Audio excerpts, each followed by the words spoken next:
Assalamualaikum warahmatullahi wabarakatuh.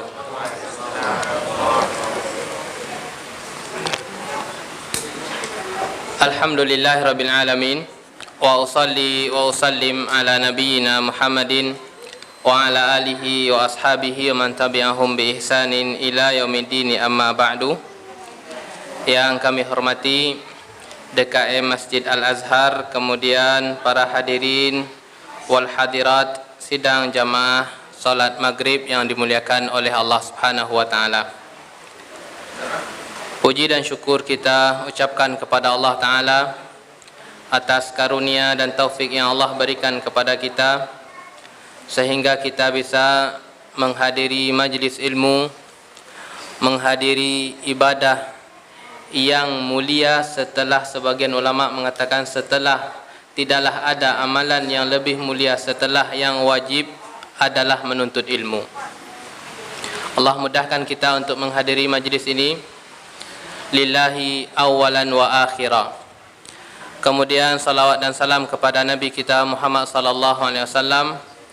Semoga selalu tercurahkan untuk beliau, untuk keluarga beliau, untuk sahabat beliau dan orang-orang yang mengikuti jalan beliau. Para hadirin yang dimuliakan oleh Allah Subhanahu wa taala, insyaallah kajian kita ini akan kita bahas sepanjang-panjangnya. Kita akan membahas pada kaedah yang ke-12. Kaedah yang akan kita bahas pada pertemuan kali ini adalah kaedah yang nomor 12. Berarti para hadirin, minggu yang lalu, bulan yang lalu, kita telah membahas dua kaedah.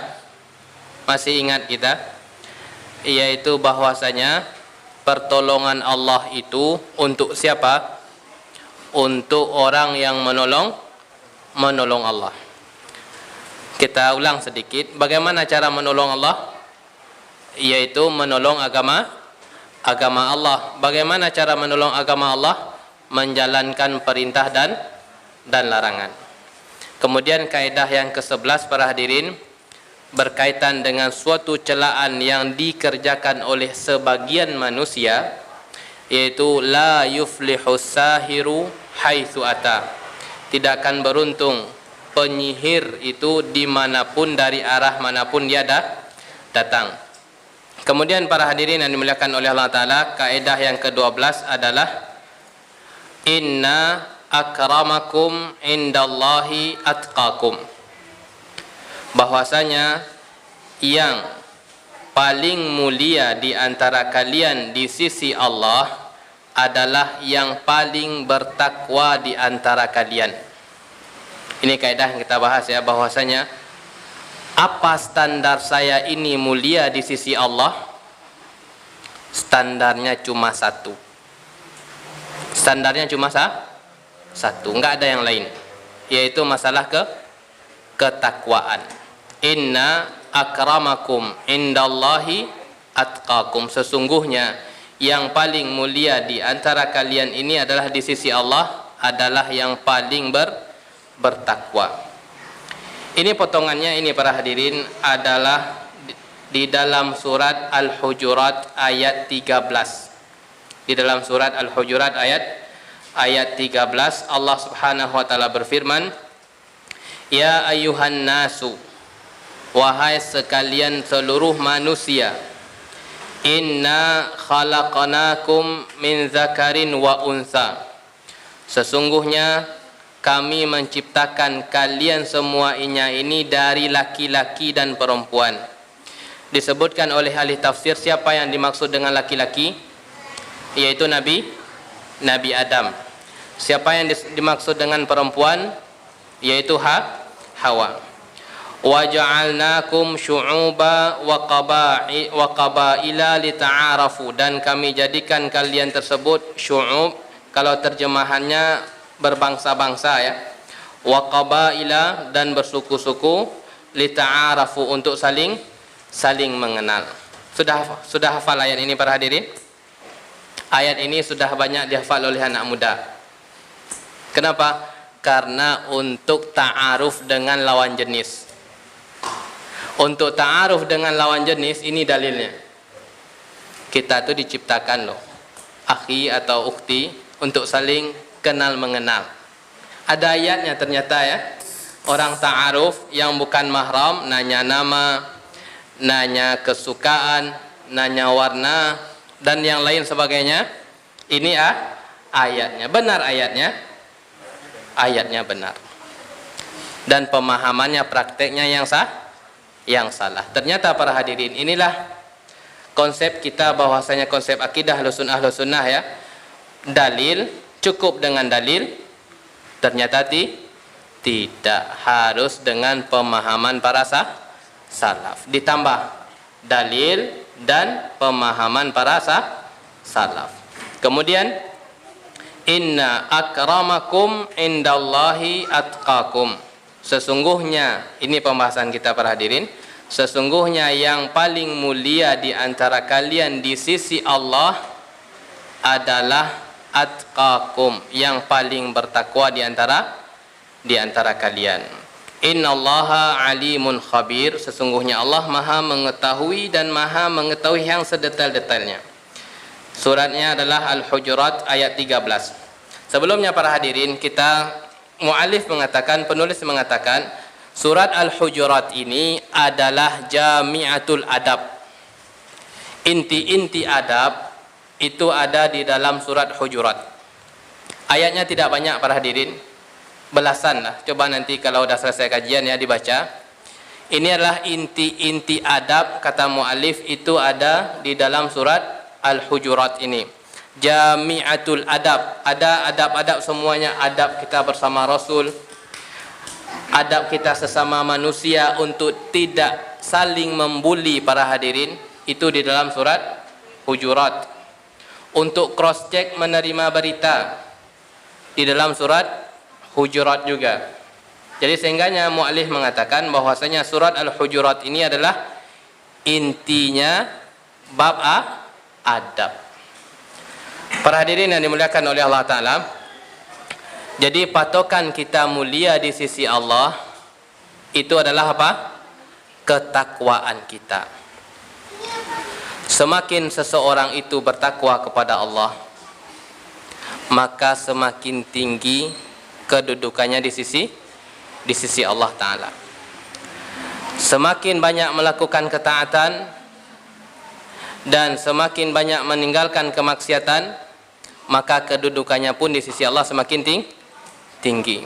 Pemahamannya para hadirin, semakin jauh kita dari nilai-nilai ketakwaan, hari-hari kita tidak kita isi dengan nilai-nilai ketaatan kepada Allah, maka kita adalah orang yang terhina di sisi Allah, meskipun manusia menganggap kita mulia. Meskipun manusia menganggap kita mulia, namun di sisi Allah kita adalah makhluk yang terhina dikarenakan jauh dari ketaatan. Para hadirin yang dimuliakan oleh Allah Ta'ala, Ibnu Katsir mengatakan, innama tatafadaluna indallahi bittaqwa la bil ahsab. Sesungguhnya kalian semuanya ini tatafadaluna indallah, yaitu memiliki kedudukan di sisi Allah bittaqwa, dikarenakan ada ketakwaan. La bil ahsab, engkau mulia bukanlah dikarenakan nasab kamu, engkau mulia bukanlah dikarenakan keturunanmu. Oleh karenanya para hadirin, maka pada asalnya ya, selain ketakwaan kepada Allah tidaklah dianggap oleh Allah. Selain ketakwaan ya, pada asalnya selain ketakwaan itu tidak dinilai oleh Allah Ta'ala. Para hadirin yang dimuliakan oleh Allah Ta'ala, kita ini terpandang di hadapan manusia dari sisi apa? Mungkin manusia memandang kita, Masya Allah, dari sisi apa mereka memandang kita? Mungkin bisa dari sisi harta, bisa. Mungkin bisa orang itu memandang kita dari sisi gelar, bisa. Atau memandang kita dari sisi keturunan, bisa. Atau dari sisi fisik juga bisa. Dia itu fulan yang terganteng sekomplek. Dia itu adalah wanita yang tercantik sekabupaten. Dari sisi fisik. Namun itu semuanya para hadirin tidaklah berarti pada asalnya di sisi Allah. Dan bagi kita yang tidak punya status sosial sama sekalipun, dari sisi harta nggak ada, dari sisi gelar pun juga nggak ada yang kenal kecuali keluarga kita dan beberapa orang tetangga. Itu bukanlah penghalang kita mulia di sisi Allah. Kita tahu Uwais Al-Qarni ya, terkenal orangnya para hadirin? Tidak terkenal, namun dikenal di langit. Kenapa? Karena patokannya bukan kita membawa status sosial. Yang kita bawa adalah ketakwaan. Dalilnya adalah dikuatkan oleh hadis Nabi SAW bersabda, Inna Allaha la yanzuru ila suwarikum. Allah itu enggak melihat style kita. Para hadirin, kita enggak membahas halal haramnya ya. Kita memandang bahwasanya apa yang dilihat oleh Allah untuk kita. Punya style itu boleh, enggak masalah ya. Tapi yang kita patokan kita adalah patokan penilaian Allah itu kita harus tahu apa. Ketika kita punya style, kita harus tahu ini bukan dinilai oleh Allah pada asalnya. Innallaha la yanzuru ila suwarikum wala ila ajsamikum wala ila amwalikum walakin yanzuru ila ma fi qulubikum wa a'malikum. Sesungguhnya yang dilihat para hadirin hati kita dan amalan kita. Fisik enggak dinilai. Yang dinilai adalah apa yang dilahirkan dari fisik kita. Mata kita melahirkan apa? Melahirkan ta'an atau melahirkan maksiat? Tangan kita melahirkan apa? Melahirkan ta'an atau maksiat? Kaki kita melahirkan apa? Melahirkan ta'an atau maksiat?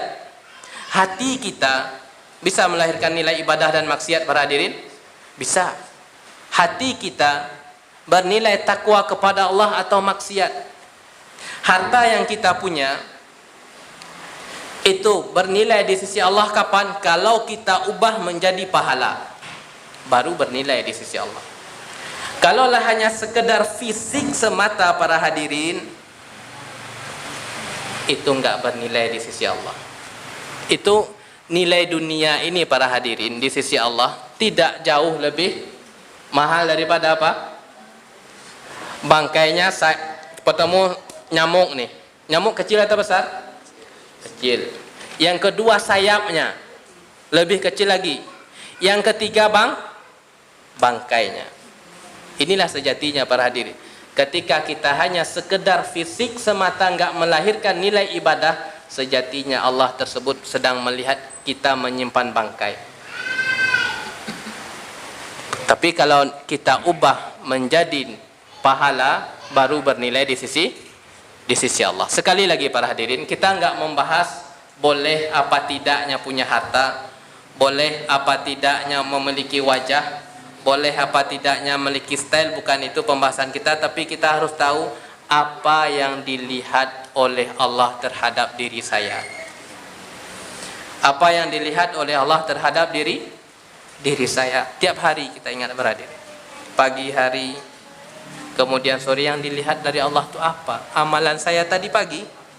Yang dilihat oleh Allah terhadap saya apa? Amalan saya tadi malam. Itu yang dilihat. Tapi para hadirin yang dimuliakan oleh Allah Ta'ala, jadi yang dilihat di sisi Allah adalah apa? Ketakwaan kita. Kita masuk pada pembahasannya ya. Kalau tadi baru mukadimah. Ada 4 hal yang berkaitan dengan masalah ketakwaan. Yang pertama adalah masalah pengertian takwa. Apa itu takwa? Kita tadi sebut bertakwa. Apa itu yang sebenarnya takwa itu? Ibnu Katsir rahimahullahu ta'ala menukil perkataan Talak Ibnu Habib. Apa yang namanya sejatinya yang ketakwaan itu? Beliau mengatakan, anta'mala ta'atan lillahi ala nurin minallahi tarju thawaballahi wa antatruka ma'siyatallahi ala nurin minallah takhafu iqaballah. Ada syarat para hadirin dikatakan itu takwa. Ada syarat dikatakan itu takwa. Sebelum kita masuk pengertian secara istilah, bahasanya para hadirin, takwa itu adalah menjaga. Secara bahasa takwa itulah menjaga. Secara syariat engkau itu melakukan ketaatan. Cukup ketaatan? Tidak. Ala nurin minallah. Ketaatan itu ada keterangannya dari Allah. Ketaatan itu ada keterangannya dari mana? Dari Allah. Kalau kita bahasakan ada dalilnya. Cukup itu para hadirin? Belum cukup. Tarju sawaballah. Engkau mengharap dengan melakukan ketaatan tersebut, mengharap pahala dari Allah. Kemudian, wa antatruka maksiyah. Engkau meninggalkan maksiat ala nurin minallah. Dikarenakan ini maksiat. Maksiat itu butuh dalil, kita tinggalkan karena ini bertentangan dengan syariat. Cukup di situ para hadirin. Takhafu iqaballah. Kenapa kau enggak melakukan maksiat? Saya takut iqab dari Allah. Saya takut dosa. Kemudian ala nurin minallah ya, takhafu iqaballah. Iqaballah. Tapi kita lihat para hadirin, apa itu takwa? Pertama, kita kerjakan ketaatan. Yang mana ketaatan tersebut ada sumber dalilnya, ala nurin minallah. Kemudian yang ketiganya adalah ketika kita mengerjakan, kita mengharap pahala di sisi Allah. Baru itu bisa menghantarkan kepada takwa. Kalau kita menganggap taat para hadirin, ternyata dalilnya tidak ada. Hati-hati kita. Apakah itu takwa? Jawabannya tidak. Karena ketaatan dinamakan ketaatan setelah ada dalil. Talak Ibnu Habib loh para hadirin yang mengatakan ala nurin minallah. Taat itu ada petunjuknya. Ini taat, mana dalilnya ini? Kalau seandainya ini tidak ada dalil, kemudian kita kerjakan, terpenuhi enggak syarat takwa para hadirin? Tidak. Gampang ya. Jadi kalau kita beragama, ada dalil apa tidak? Kemudian cukup ada dalil para hadirin agar kita bisa menghantarkan nilai ketakwaan? Belum cukup. Tarju sawaballah. Engkau ketika melaksanakan ketakwaan, ketaatan, dan sudah ada dalilnya, terakhirnya engkau harus mengharap pahala di sisi Allah.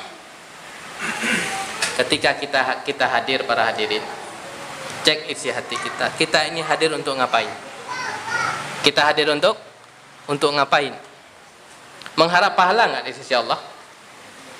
Baru menghasilkan takwa. Kalau di luar itu terpenuhi nggak kategori takwa? Tidak. Ketika kita sholat jamaah, kan dilihat orang kan ya. Nggak mungkin sholat jamaah itu kita sembunyi-sembunyi. Bukan sholat jamaah itu namanya. Cek diri kita mengharap pahala nggak di sisi Allah? Kalau untuk sholatnya kan ada dalilnya jelas ya. Tapi kalau ini masalah masing-masing pribadi para hadirin. Ada nggak ketika kita melaksanakan ketaatan itu, kita mengharap pahala di sisi Allah? Baru terpenuhi takwa 50% baru para hadirin. Karena rukunnya ada 2. Melaksanakan ketaatan dan menjauhkan maksiat. Nah, ketika kita menjauhkan maksiat para hadirin, motivasi kita tuh apa? Bako nak mencilok, bako nak mencuri, tak tangkuk duluan. Melahirkan pahala? Tidak. Bako nak minum khamar leh, rusak badan bapak. Meskipun dia tidak berdosa, tapi apakah menghasilkan pahala? Tidak. Catatannya ketika kita meninggalkan maksiat, saya takut hukuman dari Allah. Kenapa enggak riba? Ada laknatnya. Itu ya. Kenapa kita menutup aurat? Ada ancamannya. Jadi faktor motivasi ketika kita meninggalkan maksiat itu adalah motivasi kita adalah takut dosa. Motivasi ketika kita melaksanakan ketaatan berharap pahala. Kita padukan para hadirin antara taat kita kerjakan dengan syarat yang tadi, maksiat kita tinggalkan dengan keterangan yang tadi, kita padukan, barulah menghasilkan ketakwaan. Barulah menghasilkan ketakwaan yang bernilai di mata Allah Subhanahu wa taala. Jadi itu takwa ya. Itu rukun-rukun yang tadi. Kemudian ada dua pengertian yang kita ambil para hadirin. Pengertian yang kedua adalah pertanyaan sahabat Umar ibnul Khattab kepada sahabat Ubay bin Ka'ab. Jadi sahabat Umar bertanya kepada sahabat Ubay bin Ka'ab, "Ma taqwa?" Pengertian takwa itu apa? Ini sahabat Umar yang bertanya ya. "Ya Amirul Mukminin, wahai Amirul Mukminin, amma salakta tariqan fihi syaukun?" Wahai Amirul Mukminin, engkau ini pernah enggak melewati suatu jalan yang ada duri-durinya di situ? Qala na'am. Iya, pernah. Kemudian sahabat Ubay bin Ka'ab ini, kalau engkau ini pernah wahai Amirul Mukminin, madza fa'alta? Bagaimana sikapmu dengan jalan yang ada durinya tadi? Ushammir ala saqi wa anzur ila maudi'i qadami wa uqaddim qadaman wa uakhir ukhra. Saya ketika ada jalan yang ada durinya, saya hati-hati. Terkadang kaki saya pindahin ke kiri, terkadang kaki saya pindahkan ke kanan, terkadang saya mundurkan kaki saya. Agar apa? Agar kaki saya ini tidak terkena duri. Begitu juga itulah hakikat takwa para hadirin. Ketika kita hidup di dunia ini ada durinya. Durinya itu namanya maksiat. Sebelum kita terjun para hadirin, kita harus cross check dulu. Yang kita kerjakan ini duri atau buah. Cross check dulu kita. Sebelum kita bertindak, kita harus tahu ini maksiat atau taat. Kalau kita seandainya kita nggak hati-hati, yang mana jalan itu ada duri, kita nggak cross check kiri, nggak cross check kanan, nggak lihat ke depan, kita ya hajar deh, kan hancur nggak kaki kita para hadirin? Habis berdarah-darah. Begitu juga dunia. Kalau seandainya kita nggak perhatian dengan dunia ini, kita akan habis jatuh kepada apa? Maksiat. Jadi digambarkan oleh Ubay bin Ka'ab, yang takwa itu adalah ibaratnya jalan yang ada duri. Dan dunia ini ada juga durinya sebagai ujian bagi kita. Apa duri dunia? Yaitu kesalahan dan maksiat. Para hadirin yang dimuliakan oleh Allah Ta'ala, itu yang pertama ya. Poin yang pertama, pengertian takwa. Yang kedua para hadirin, adalah sifat-sifat orang yang bertakwa. Pembahasan yang kedua adalah sifat-sifat orang yang bertakwa. Sifat yang pertama di dalam surat ayat-ayat pertama dalam surat Al-Baqarah. Apa sifatnya? Alif Lam Mim. Dzalikal kitabu la raiba fihi hudan lil muttaqin alladzina yu'minuna bil ghaib. Sifat yang orang bertakwa pertama adalah dia mengimani hal yang gaib. Ini pendorong para hadirin. Orang tersebut mau dia mengerjakan ketaatan, mau dia meninggalkan kemaksiatan karena dia percaya ada yang namanya hari pembalasan. Karena dia percaya ada yang namanya hari pembalasan. Ini yang mendorong dia untuk taat. Ini yang mendorong dia untuk taat. Karena para hadirin, masalah pahala itu hanya baru keimanan. Apakah ketika kita melaksanakan ketaatan langsung dunia di hadapan kita dapat? Jawabannya tidak. Kalau seandainya ada sembako orang antrian, jelaskan unsur dunianya. Nampak kan di hadapan mata kita, kita membawa beras, kita membawa minyak, kita membawa telur, kan jelas kan ya? Jelas. Tapi kalau seandainya kita tadi udah solat 2 rakaat sebelum solat subuh, kita membawa dunia nggak pulang? Tidak, kita nggak membawa dunia. Meskipun dikatakan apa? Raka'atul fajri khairun minad dunya wa ma fiha. 2 rakaat sebelum subuh itu Nabi kita mengatakan lebih baik daripada dunia dan isinya. Ketika kita telah selesai sholat subuh, kita membawa dunia dan isinya nggak pulang? Tidak. Seperti apa kita pergi, ya kayak gitu juga kita pulang. Tangan kita kosong nggak apa-apa. Tapi kenapa kita mau?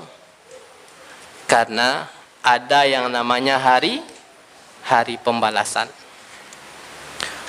Kita taat, kita berusaha untuk tidak jatuh, karena kita akan mendapatkan hasilnya nanti. Kalau untuk kita hidup di dunia, para hadirin, yang nyata ya perkara dunia. Untuk akhirat baru sampai janji, dan itu pasti ya janji dari Allah. Tapi kalau kita sudah berada di akhirat itu pasti. Yang dunia tinggal cerita. Dunia kita kemarin ini tinggal cerita ya, sehingganya dikatakan apa? Ya laitani kuntu turaba, cerita-cerita saja. Kalau sekarang iya, akhirat bersifat masih cerita yang pasti, bukan dongeng, para hadirin. Jelas janji dari Allah. Ketika kita sudah masuk baru kita dapat. Yang kedua cirinya, para hadirin, adalah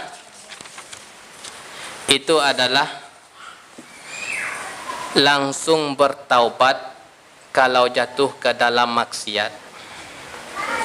Dia bersegera untuk bangkit. Inilah ciri orang bertakwa, para hadirin. Yang bertakwa sejati itu adalah orang yang bangkit dari kesalahannya. Kalau seandainya syarat bertakwa itu adalah harus tidak ada dosa selama hidup, nggak akan bisa kita raih ya. Nggak akan bisa kita raih. Karena Nabi kita mengatakan apa? Kullu bani Adam khata. Kita ini, para hadirin, sering melakukan kesalahan. Tetapi para hadirin, meskipun salahnya banyak, sifat orang yang bertakwa itu adalah dia cepat bangkit. Dia cepat ingat, astagfirullah, yang tadi itu salah ya. Cepat dia ingat bahwasanya dia telah melakukan kesalahan. Itu ciri yang bertakwa, para hadirin. Allah Subhanahu wa taala mengatakan di dalam surat Al-A'raf ayat 201. Alladzina taqau, yaitu orang-orang yang bertakwa. Idza massahum ta'ifun minasyaitan tadzakkaru. Orang yang bertakwa itu, kalau dia diganggu dan dirayu oleh syaitan, dia cepat ingat dan bangkit. Kalau untuk membersihkan hati kita 100% dari kesalahan, nggak pernah jatuh, itu mustahil, para hadirin, nggak akan bisa gitu. Kecuali Nabi dan para Rasul. Sedangkan orang setelahnya itu adalah ada nilai ketaatan pada waktu yang sama, ada juga nilai kesalahan. Akan tetapi ketakwaan yang sebenarnya adalah orang yang bangkit dari kesalahan. Apakah ketika kita jatuh, cek hati kita, para hadirin. Apakah ketika kita jatuh ke dalam maksiat, kitanya renangnya lama atau cepat bangkit? Kita jatuh ke dalam maksiat, apakah kita menikmati lama berenangnya sampai finish sajalah ke sana, tanggung, atau kita cepat naik? Karena, para hadirin, sampai ajal kita menjemput, kita akan berjuang melawan terus yang namanya maksiat dan godaan. Mau nggak mau. Karena ini adalah tekadnya iblis. Telah berjanji, la'aghwiyannahum ajma'in. Semuanya akan saya sesatkan. Dan diri kita pada waktu yang sama pun, para hadirin, la'ammaratun bisu. Sukanya dulu kepada hal yang buruk. Kita akan berjuang terus. Ketika kita jatuh, bangkit enggak kita, para hadirin? Pembahasannya adalah cuman pembahasan kita bangkit, kita sadar apa tidak itu aja. Kalau seandainya untuk menghilangkan maksiat 100% nggak akan bisa kita. Tapi pembahasan kita sebagai manusia, kita sadar nggak secepat mungkin bahwasanya kita menyesali bahwasanya perbuatan kita ini perbuatan yang salah. Inilah ciri yang bertakwa. Kemudian yang kedua berarti ya.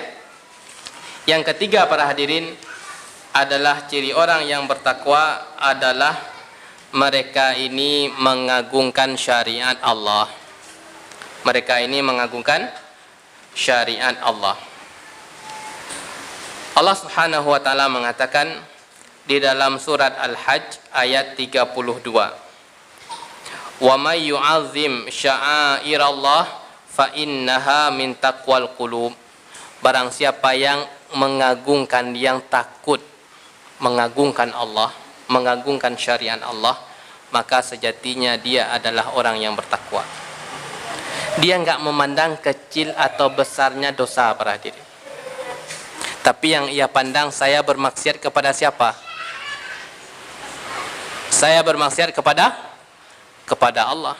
Orang yang bertakwa itu bukanlah memandang masalah pembagian dosa. Dosa kecil, dosa besar. Oh, kalau dosa kecil masih bisa lah. Orang yang bertakwa adalah meskipun itu kecil, tetapi yang dia maksiatkan siapa? Yang dia maksiatkan Allah yang melihat. Allah itu melihat para diri. Melihat isi hati, tahu isi hati kita, tahu arah mata kita. Allah tahu. Jadi orang yang bertakwa, saya ini sedang dilihat Allah loh. Meskipun dosanya di hadapan mata saya ini dosa kecil, akan tetapi ada Allah yang maha agung, yang maha perkasa sedang melihat. Takut, dia rasa khawatir. Kemudian kalau jatuh, orang yang bertakwa kita sebutkan tadi apa? Dia cepat bangkit dan kembali. Tapi para hadirin yang dimuliakan oleh Allah Ta'ala, jadi ada secara umum ya 3 sifat orang yang bertakwa.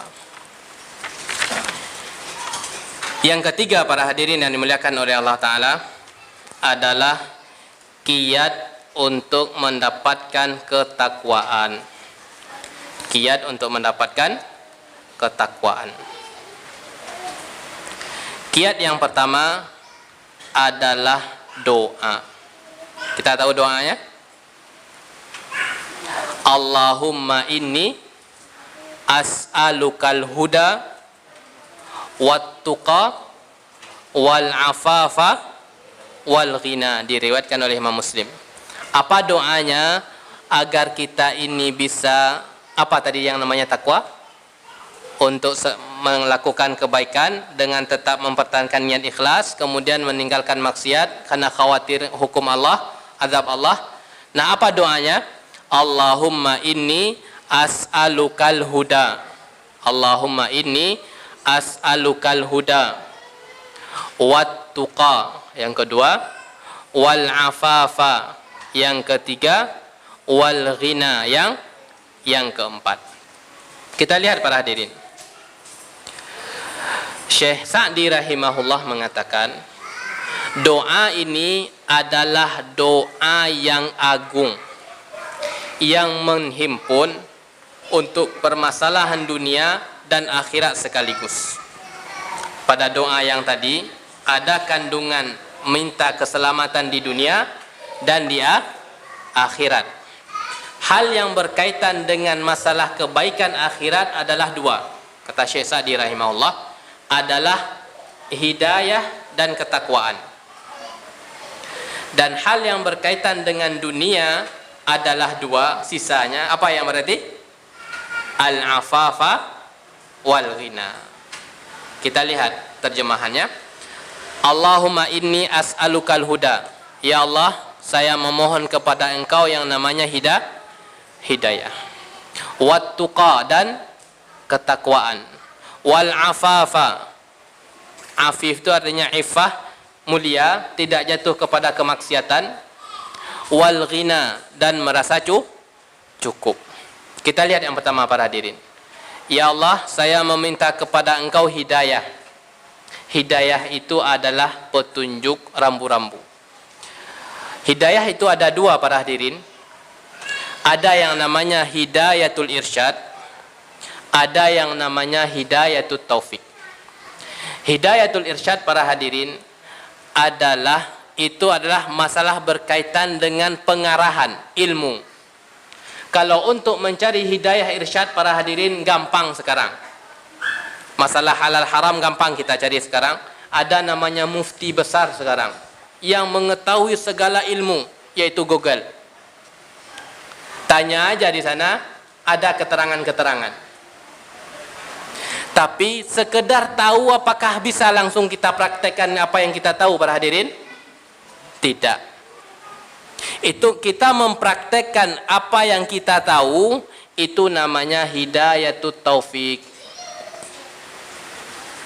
Kita mempraktekkan apa yang kita tahu, itu namanya hidayatut taufik. Di tangan siapa para hadirin? Hanya di tangan Allah. Hanya di tangan Allah. Tidak bisa ada unsur tangan manusia ke dalamnya. Adapun hidayatul irsyad, manusia bisa menjelaskan. Solat 5 waktu itu wajib loh Pak, ya Bu. Menutup aurat itu wajib. Itu adalah penjelasan. Bisa manusia menjelaskan. Tapi untuk mempraktekkan real di kenyataan kehidupan, apakah manusia bisa? Jawabannya tidak. Itu di tangan Allah. Kita bisa taat, kita bisa salat, itu setelah taufik dari Allah. Kita mengenal sunnah, itu setelah taufik dari Allah. Kita minta, Allahumma inni as'alukal huda. Ya Allah, berikanlah saya hidayah, ya Allah, baik hidayah irsyad maupun hidayah taufik. Yang kedua, wattuqa, dan ketakwaan. Berikanlah kemampuan bagi saya ya Allah untuk mengerjakan perintahmu dan untuk meninggalkan laranganmu. Wal afafa, afif itu disyarah oleh Syekh Utsaimin rahimahullah adalah makna secara khusus tidak jatuh ke dalam kemaksiatan. Karena orang yang jatuh ke dalam kemaksiatan, maka harga diri dia turun. Ya Allah, jagalah saya ya Allah dari kemaksiatan ya Allah. Doa semua para hadirin. Wal ghina, dan merasa cukup dengan apa yang Engkau beri ya Allah. Apa yang Allah beri kita tadi hari ini para hadirin, kita merasa cukup apa tidak? Apa yang kita dapatkan kemarin para hadirin, kita merasa masih kurang ya Allah, ini kok kurang pemberian Engkau ini ya Allah. Bulan tahun-tahun yang lalu merasa cukup enggak kita dengan pemberian dari Allah? Oh, ternyata belum merasa cukup. Ada doanya para hadirin. Merasa cukup. Doa ini para hadirin adalah bagian yang tidak terpisahkan dari nilai ibadah. Doa ini adalah bagian yang tidak terpisahkan dari nilai ibadah, sehingganya di dalam surah Al-Fatihah apa dikatakan? Iyyaka na'budu wa iyyaka nasta'in. Ya Allah, hanya kepada Engkau kami beribadah dan hanya kepada Engkau kami minta tolong. Doa adalah bagian yang tidak terpisahkan dari nilai ibadah. Nilai ketakwaan bisa kita kerjakan, nilai merasa cukup bisa kita berikan setelah kita mengharap kepada Allah dan berdoa. Yang kedua para hadirin, agar kita bisa meraih semuanya ya, agar kita bisa meraih ketakwaan adalah kita sadari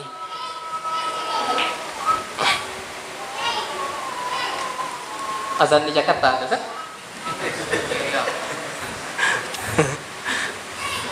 Kalau di Sumbar dulu nggak ada. Nah, yang kedua, kiat untuk mendapatkan ketakwaan adalah kita sadari diri kita ini adalah hamba.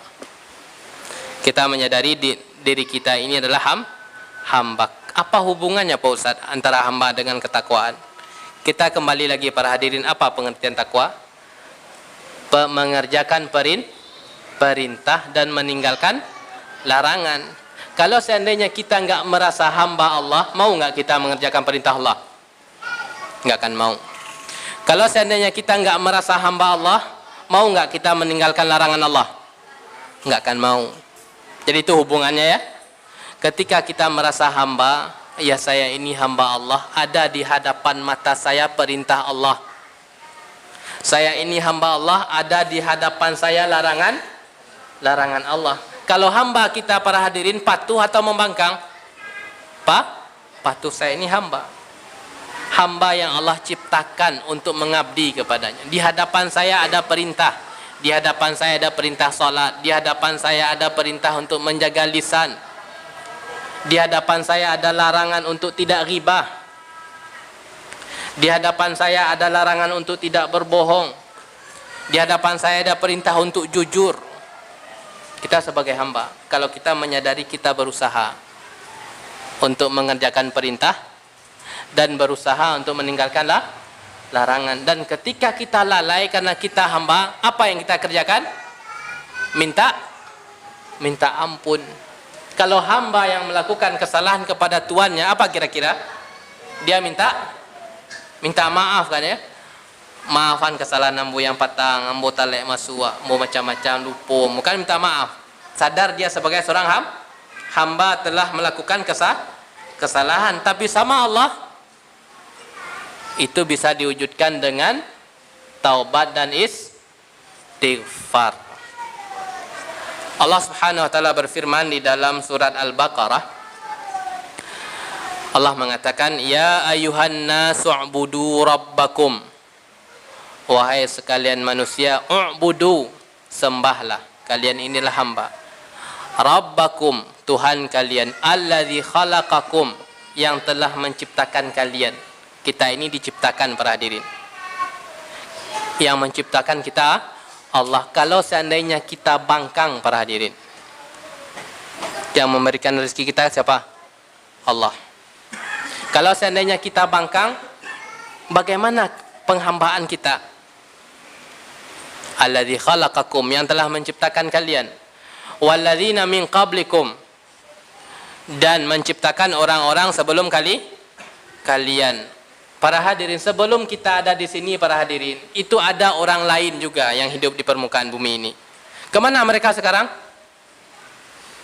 Telah mempertanggungjawabkan amalannya, baik itu amalan yang baik maupun yang buruk. Dan kita pun para hadirin akan menuju ke sana semua.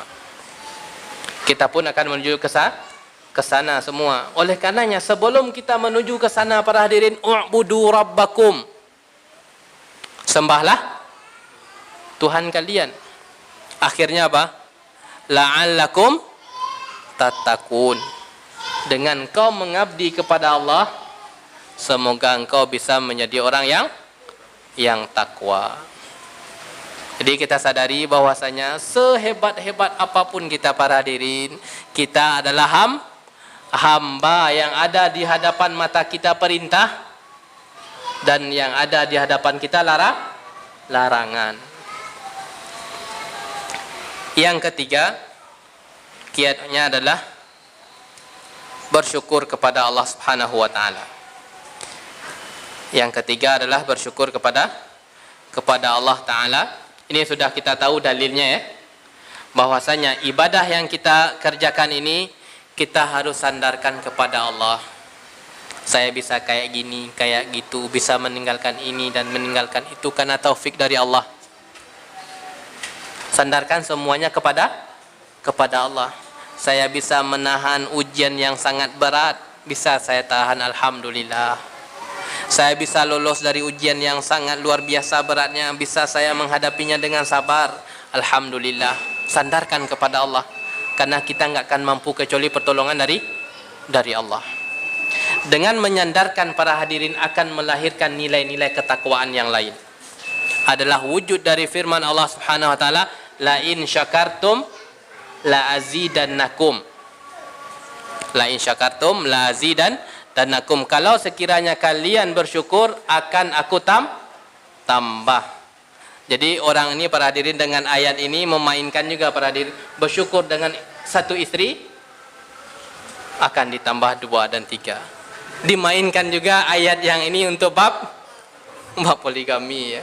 syukur aja yang satu, maka dapat yang kedua. Kan Allah berjanji untuk menambah. Meskipun itu para hadirin, wallahu taala alam ya, tapi dibuat orang sama apa? Posternya kayak gitu ya. Tapi para hadirin yang dimuliakan oleh Allah Ta'ala, itu yang ketiga, tanamkan setelah kita selesai mengerjakan ibadah. Ini adalah berkat taufik dari Allah. Dan yang terakhir para hadirin, dengan ini kita tutup, adalah berkawanlah dengan orang soleh. Ini penting para hadirin. Kita ini disebutkan oleh madaniyun bitab'i, yaitu manusia makhluk sosial yang bisa terpengaruh dengan yang lain. Kita ini manusia yang bisa terpengaruh dengan yang lain, maka jadikanlah orang yang memberikan pengaruh kepada kita bukan orang yang buruk, tetapi adalah orang yang baik. Sehingganya sahabat Umar radhiyallahu taala anhu mengatakan, ma'utiya ba'dal islami ni'matun khairun min akhin salih. Tidaklah ada nikmat yang diberikan setelah keislaman yang lebih mulia adalah saudara yang soleh. Kalau engkau mendapatkan teman yang soleh, peganglah ia erat-erat. Peganglah ia erat-erat, jangan sampai dilepaskan. Jangan dibalik para hadirin. Kau enggak berkawan sama fulan yang soleh tadi? Tiap hari yuk mendengar nasihatnya nak taluk dia. Jangan dibalik ya. Seharusnya kalau ada kawan yang soleh, kata sahabat Umar, falyamsik, pegang dia kuat-kuat, jangan sampai lepas. Kalau kita jangan kebalikan, kita buang kawan kita yang soleh karena tiap hari akhi ini taat engkau kepada Allah, tiap pakak tali ngombo mendengar nasihat ngomong buang tadi. Jangan dibalik, tapi pertahankanlah. Ini yang akan mengarahkan kita kepada jalan yang baik, karena as-sahibu sahib. Karena kawan itu menarik. Jangan sampai tarikan kawan kita arah yang buruk. Kan, tapi pastikan kawan kita menarik kepada jalan yang benar. Para hadirin yang dimuliakan oleh Allah Ta'ala, kita cukupkan dulu untuk sesi yang pertama ini dengan doa kafaratul majlis. Subhanakallahumma bihamdika asyhadu an la ilaha illa anta astaghfiruka wa atubu ilaika. Wassalamualaikum warahmatullahi wabarakatuh. Assalamualaikum warahmatullahi wabarakatuh. Alhamdulillahirabbil alamin wa usalli wa usallim ala nabiyyina Muhammadin wa ala alihi wa ashabihi wa man tabi'ahum bi ihsanin ila yaumiddin, amma ba'du. Alhamdulillah qadaina salatan isya jamaatan. Kemudian kita lanjutkan sedikit para hadirin yang dimuliakan oleh Allah Ta'ala, kaidah kita yang berkaitan inna akramakum indallahi atqakum, bahwasanya yang mulia di sisi Allah itu adalah yang bertakwa, paling bertakwa di antara kalian.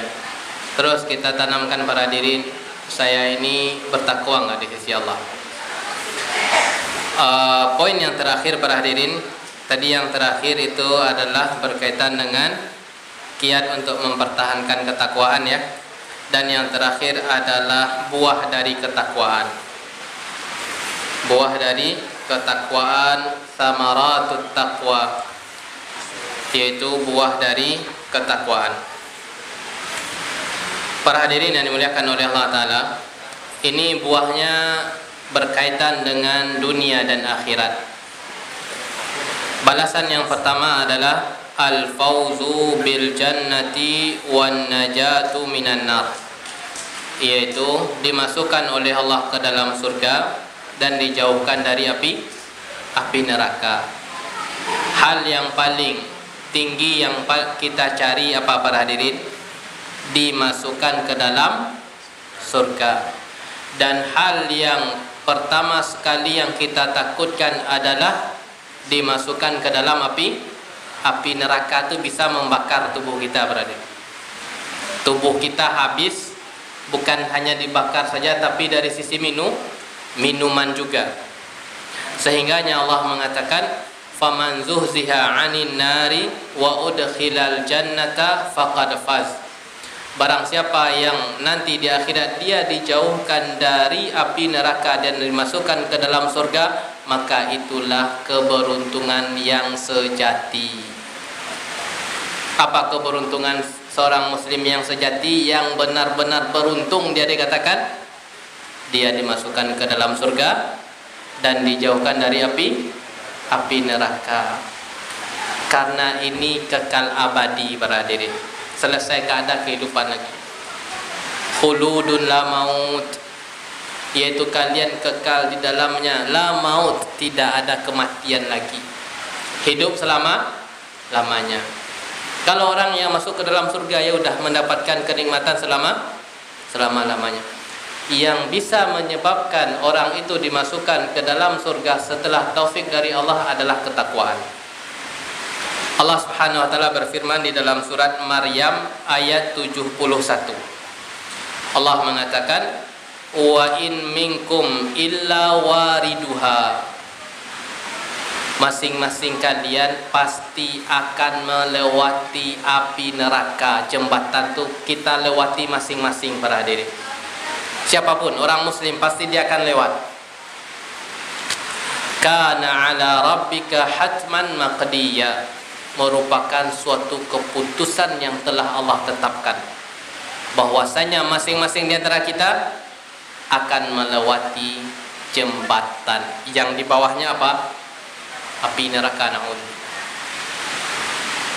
Bagaimana? Summa nunajjil ladzina taqaw, kemudian kami selamatkan orang yang bertakwa ketika di dunia. Karena amalan kita ini dicatat, apa kerja fulan ya di dunia. Kata, oh dia termasuk orang yang bertakwa. Ketika dia menempuh sirat yang di bawahnya ada api neraka, Allah selamatkan. Fisik ternyata bukan para hadirin. Fisik kuat kita di dunia, latihan gym kita terus, ternyata itu tidak bisa membantu. Yang membantu adalah apa yang kita wujudkan ketika kita hidup di dunia ini, yang membantu kita untuk lepas cepat sampai tujuan, yaitu surga. Kalau seandainya bukan itu, disebutkan oleh Syekhul Islam Ibnu Taimiyah rahimahullah, ada orang yang merangkak dikarenakan amalan dia bermasalah, kemudian jatuh. Ada orang yang menitinya dengan secepat kilat sampai di sana.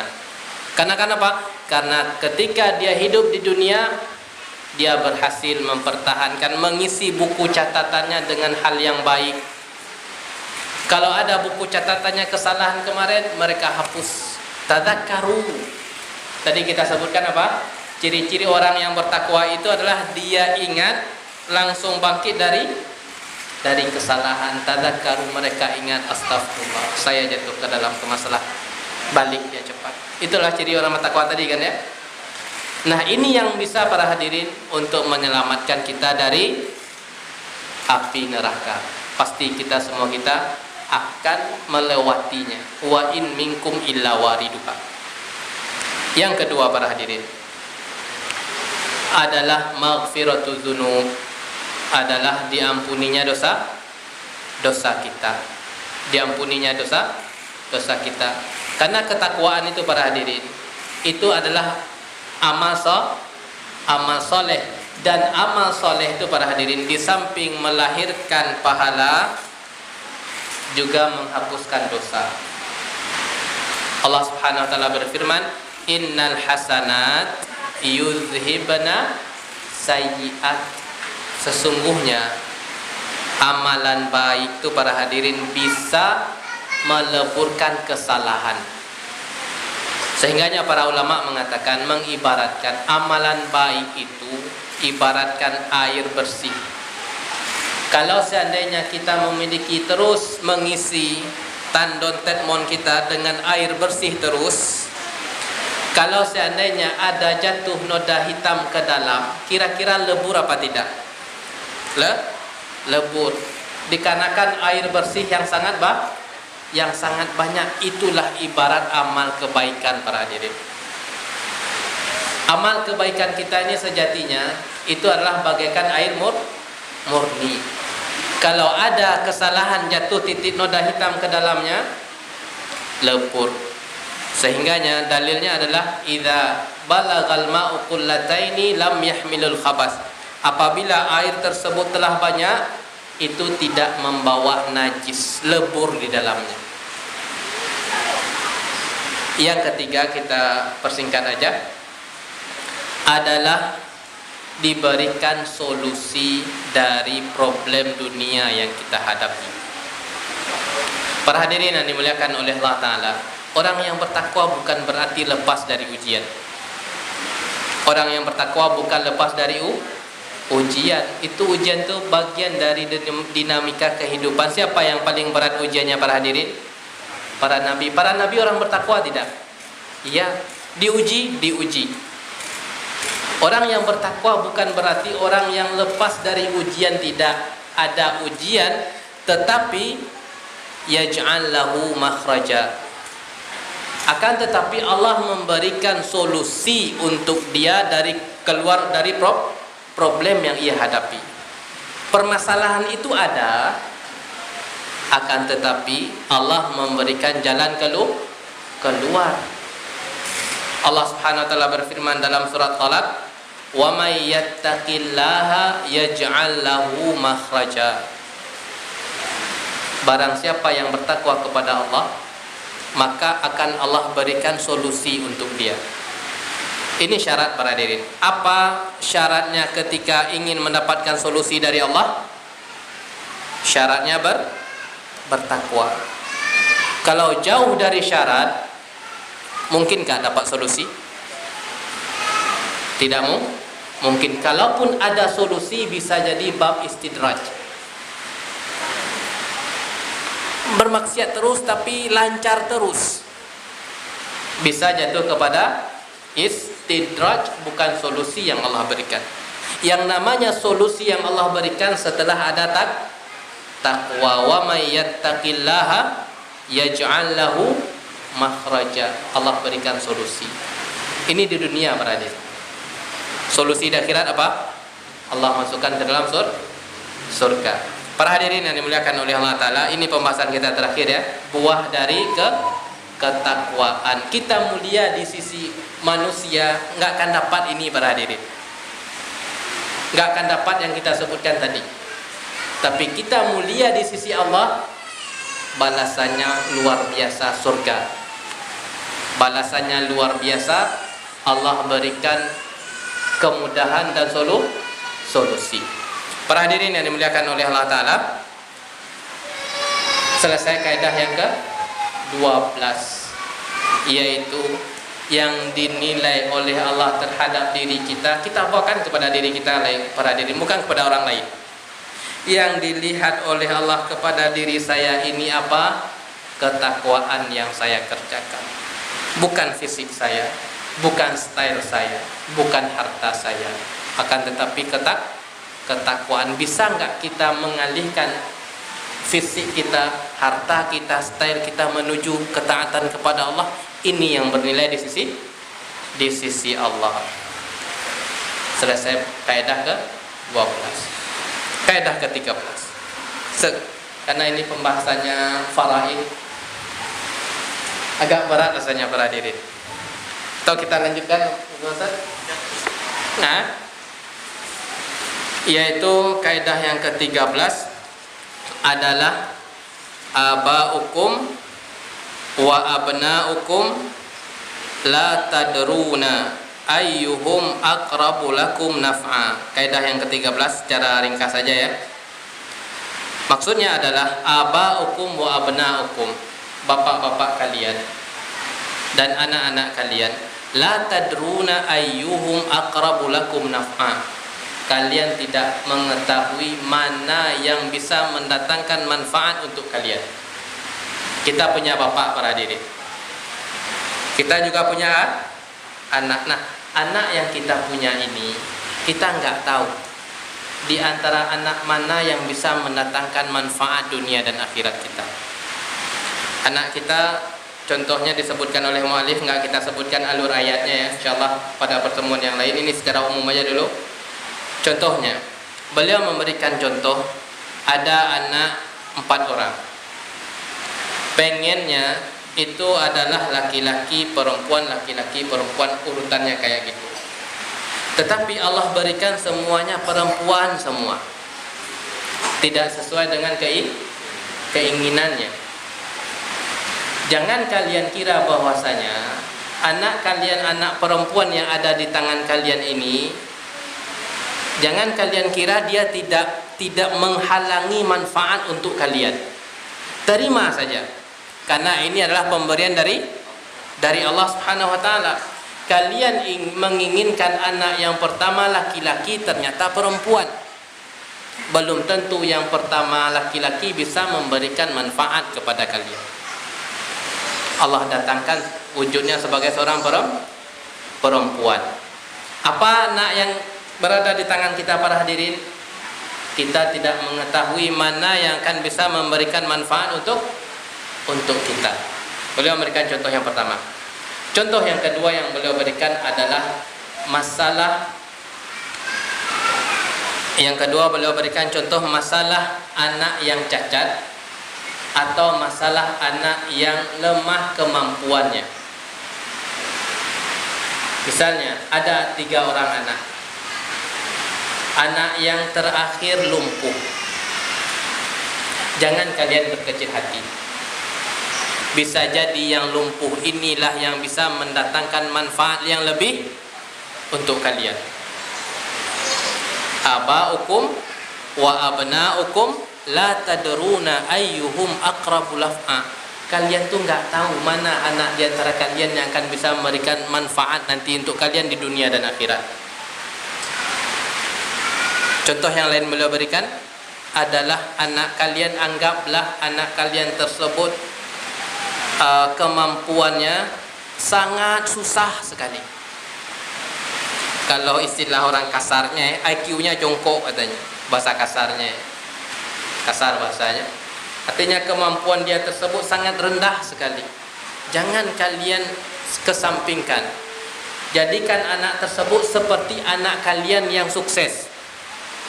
Jangan dipisahkan, karena bisa jadi anak yang ini yang akan mendatangkan manfaat untuk kalian.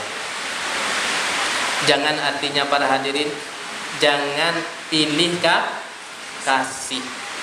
Oh, anak yang ini tidak ditinggi-tinggikan.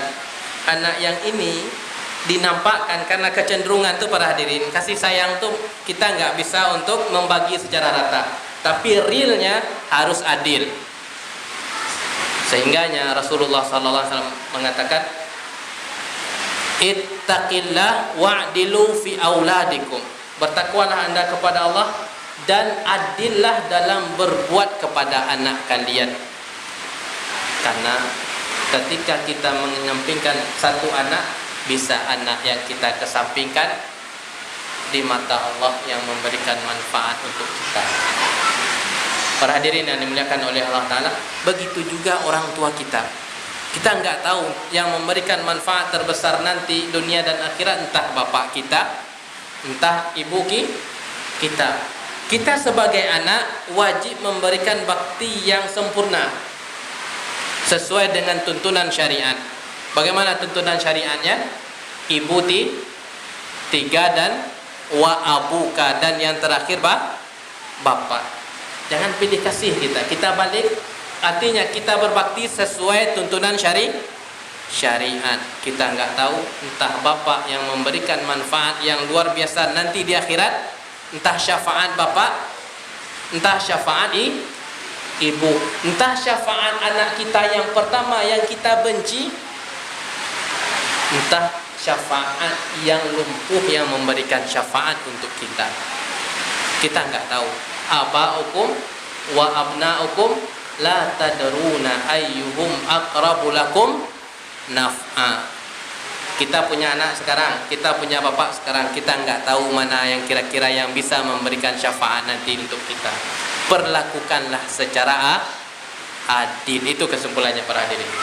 Meskipun ayat ini berbicara masalah faraid, Insyaallah pada pertemuan bulan depan insyaallah kita membahas ayat ini secara detail ya, karena berkaitan dengan faraid. Para hadirin yang dimuliakan oleh Allah Ta'ala, demikian kajian kita pada kesempatan kali ini. Kalau ada kata-kata yang salah kami mohon maaf. Kita cukupkan dengan doa kafaratul majlis.